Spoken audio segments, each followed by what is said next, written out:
So today's update is going to start with Dominica, and I think, as most of you know, Dominica got hit very, very hard, and so hard in fact that it sounds like almost all buildings that were in the hurricane's path are completely demolished or heavily damaged at the very least.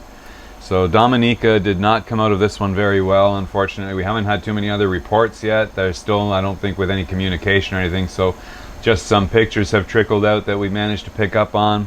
But as you can see from this graph right here, you can see where when the hurricane went over Dominica, you look down, because everybody keeps asking where we are and how we fared through the hurricane. Well, we're down here way down south in St. George's, Grenada. And you can see down there that we basically came out unscathed. This hurricane was fairly large, but it wasn't large enough to extend down to where we are here. So we are anchored in a bay in South Grenada that is very well sheltered from any kind of storm conditions. It's a very small bay, so it does fit maybe 20 boats, maybe a little more. But the wave conditions and everything are totally filtered by reefs from outside the bay. You can see from these pictures that I shot yesterday when Hurricane Maria was passing Dominica and just going to the north of us. This is onboard Sophisticated Lady at our anchorage, and we're right up against the mangroves, as you can see. So if anything comes about that's threatening, we either have option to leave and head south down to Trinidad if necessary, or we tie our bow off into these mangroves and anchor securely off the stern and put lines out everywhere just to basically tie the boat into the mangroves, already pushed into the mangroves by the nose, so that if the storm comes up, there's really no place for the boat to go. So that's kind of our fallback position if something should happen down this way. And if we get enough notice and something big is coming, then me and a few friends have already collaborated that we're going to just pull anchor and sail south for whatever the safest destination is at that time. But back to Dominica, we did collect some pictures off the internet. Now again, I don't own these pictures, and I believe most of them are from Dominica, although some of them I think might also be from the neighboring island Guadeloupe, which is just to the north. That's the French island, and that island took quite a heavy hit as well.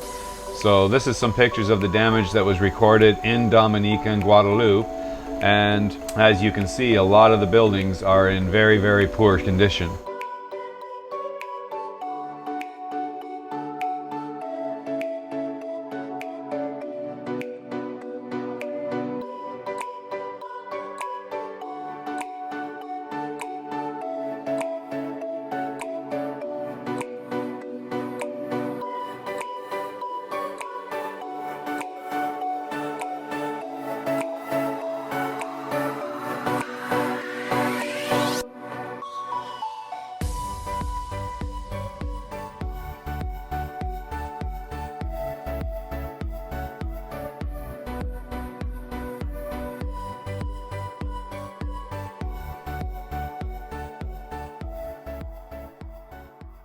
Back to Hurricane Maria, we can see that Hurricane Maria has left the area of the Windward Islands as far as Dominica and Guadeloupe are concerned. It did take on the Virgin Islands and basically sideswiped all of them. I heard from some friends in St. Martin that they were hit, but not very hard. They had gusts of maybe 40 to 50 knots, so of course compared to what they were used to from Irma, that was nothing to complain about.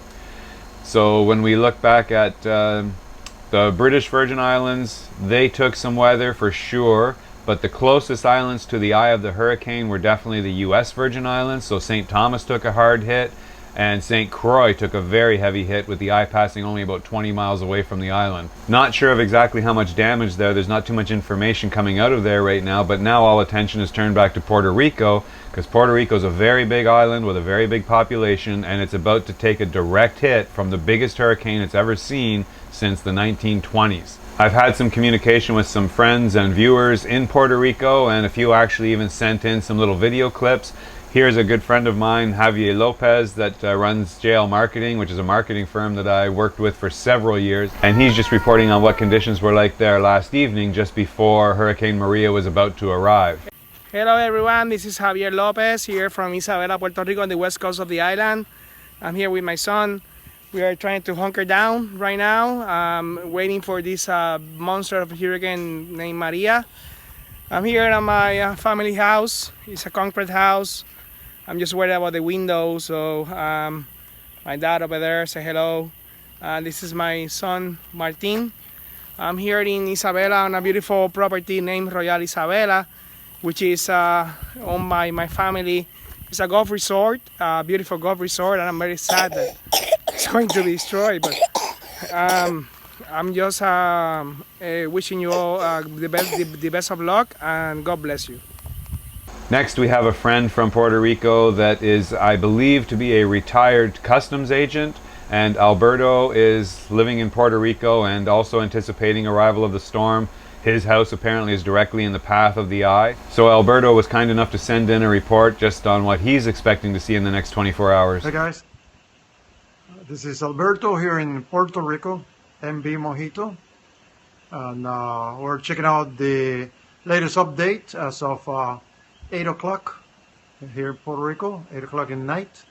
Hurricane Maria is right now approximately 60 miles from St. Croix, and also is about 115 miles between Vieques and the eye of the storm, Vieques Island out of Puerto Rico, and approximately 135 miles from the place that is expected to do or to make landfall in Puerto Rico, which is between Patillas and Guayama. They should be crossing the island from southeast to northwest, coming in as a Category 5, 175 miles an hour. This is the biggest storm ever since 1928, since recorded history here in Puerto Rico. And so it's going to be devastating. Once it hits the Central Mountain Range, should come down to about Category 4. Still enough to create serious damage everywhere. We just had Hurricane Irma just a week ago, and we'll see what happened. We on Friday, last Friday, we returned everything back to our boat at Puerto del Rey in Fajardo.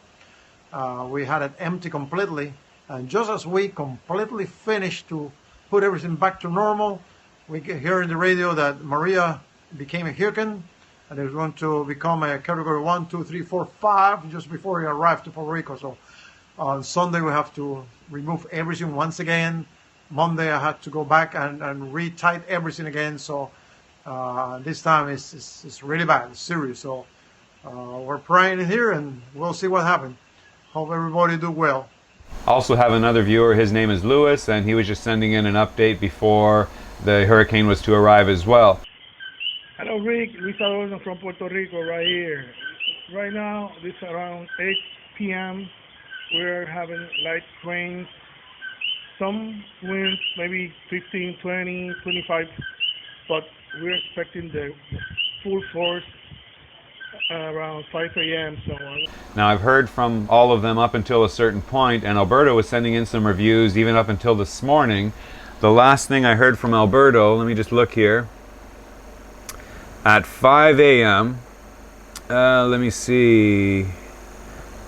Yeah, it's 5 a.m. he messaged and said it just dropped to a Category 4 with 155 mile an hour sustained winds. When it arrived in Puerto Rico, it had been upgraded. It was still a Category 5, and it had been upgraded to 165 miles an hour. So that is a lot of wind. So that's not much of a step down, but 155 miles per hour is a Category 4. That was at 5 a.m. and the eye was just starting to enter. At 5:30, he said the eye is in Puerto Rico, and he was reporting super heavy winds and crazy noises. So I can only imagine what that sounds like. And at 6 a.m., all he reported was wind incredible. And after that, that was it. I never have any more updates past that. So I'm assuming that Puerto Rico is without communications as of about 6 a.m. this morning. So hopefully we'll hear something from them again soon, but the eye is right over Puerto Rico right now, and it's scheduled to cross, well, it's already past San Juan as far as I know. It's 12 noon now, my time, where I'm recording right now, and by early afternoon it should be heading across the north coast of Puerto Rico and on its way to the Turks and Caicos, which are next on the target list. And here, I believe, is a picture taken of the ocean just outside of Old San Juan. I'm pretty sure that's where this picture was taken, but it just shows the waves and the surf increasing on the north shore of Puerto Rico as Hurricane Maria was approaching. Haven't heard anything since then, so I imagine they're getting all kinds of storm surges. They could be getting surges in excess of 15 feet around Puerto Rico. So let's hope they're faring well and everyone is safe. That's about all we can do at this point, and now we just wait and hear what happens when it passes Puerto Rico and see if anybody manages to get any word out to the rest of us in the rest of the world here, and hopefully we can see how they're doing and find a way to help. So bear with us, guys. I'll put out updates when I can, but I'm limited in information just to what's coming out of the islands, and of course with their communications down, it's not always easy, so I'll do the best I can. Anyway, have a good day, and to all of you in the path of this thing, I hope you're able to get out of the way, and best of luck to everyone. Bye for now.